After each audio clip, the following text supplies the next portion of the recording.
नाशिक पदवीधर मतदारसंघाचे आमदार सत्यजित तांबे यांनी आज राहुरी फॅक्टरी येथील श्री विवेकानंद नर्सिंग होम येथे भेट देत आयुर्वेद महाविद्यालयातील विद्यार्थ्यांशी संवाद साधला। यावेळी विद्यार्थ्यांनी शिक्षण, वसतिगृह, शैक्षणिक सुविधा, रुग्णालयातील प्रशिक्षण तसेच इतर विविध समस्यांची माहिती आमदार तांबे यांच्यासमोर मांडली।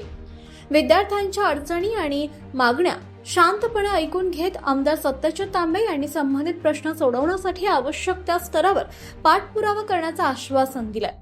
गुणवत्तापूर्ण शिक्षणासोबत विद्यार्थ्यांना आवश्यक सुविधा उपलब्ध होणं गरजेचं असल्याचं त्यांनी यावेळी सांगितलं।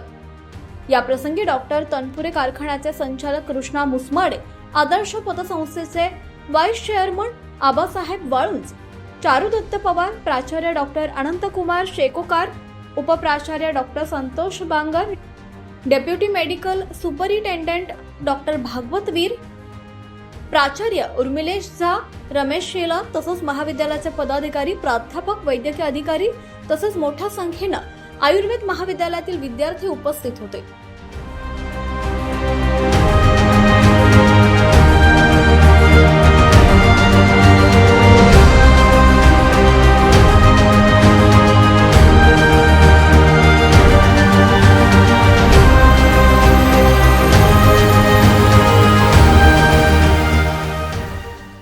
आवाज जनतेचा, लढा सर्वसामान्य जनतेच्या न्याय व हक्कांसाठी।